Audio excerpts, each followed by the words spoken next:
dương riêng trong cả một thì này bên ní khi ông kết thà từng ọc đi từng khi ông đã rõm dương vì mình sơ chìm mùi của màn thì tại sao thế dương lư đấy bà nhà hà cả để thay cho liên tiền dương tăng vì là nghiệt mà sao mình là hôn mà đó bật đi và chân cứ rõm dương ai thay dương gặp vùng kích từ đó còn tuột dương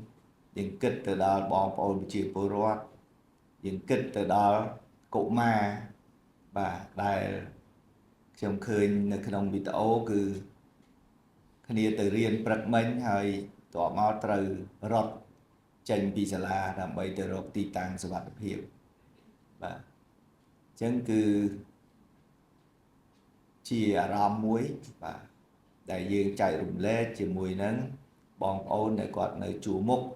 បាទទាំងជាកងកម្លាំងទាំងជាប្រជាពលរដ្ឋសាមញ្ញបាទប៉ុន្តែទាំងអស់នេះបាទក៏វាដាក់ជាកាតព្វកិច្ចមួយដែរបាទសម្រាប់យើងទាំងអស់គ្នានៅក្នុងការគិតគូរនៅក្នុងការចូលរួមចំណែកបាទហើយតាមរយៈនេះហើយខ្ញុំក៏បានដឹងដែរថាឧត្តមសាកលវិទ្យាធិការឧត្តមសាកលវិទ្យាការរងក៏បានធ្វើការងារនេះច្រើនដែរជាពិសេសនៅក្នុងក្របខ័ណ្ឌនៃ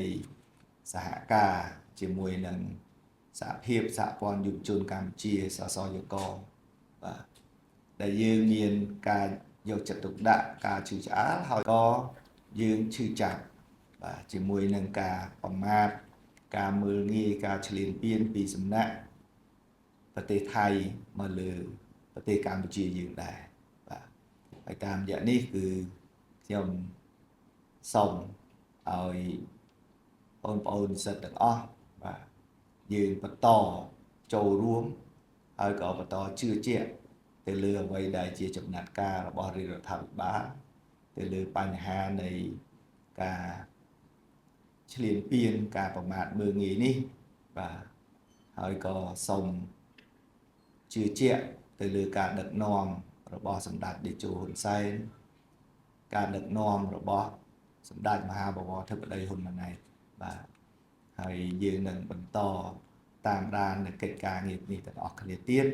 ហើយនឹងក៏គ្រប់គ្រងបាទទៅលើអ្វីដែលជាកិច្ចការងារដែលជាការសម្រេចចិត្តរបស់លោកទាំងពីរនៅក្នុងការដោះស្រាយបញ្ហាជាមួយនឹងថៃនេះបាទហើយយើងខិតខំទាំងអស់គ្នាដែរប្រែคลายនៅការឈឺចាប់ការមើលងាយនេះបាទទៅជាការខំប្រឹងប្រែងជាពិសេសគឺនៅក្នុងក្របខ័ណ្ឌយើងជានិស្សិតបាទក្នុងការខំរៀនសូត្រនៅក្នុងការខំពង្រឹងនៅសមត្ថភាពនៅចំណេះដឹងរបស់យើងដើម្បីយើងអាចចូលរួមនៅក្នុងការកសាងប្រទេសជាតិរបស់យើងបានហើយតាមរយៈនេះគឺកម្មវិធីថ្ងៃនេះក៏ខ្ញុំជឿជាក់ថានឹងបានជាចំណេះបន្ថែមបាទជាពុទ្ធិបន្ថែមដើម្បីយើងហៅឲ្យការសិក្សារបស់យើងនេះវាកាន់តែល្អហើយយើងបានដឹងអំពីអ្វីដែលជាការវិវត្តរបស់ប្រទេសយើង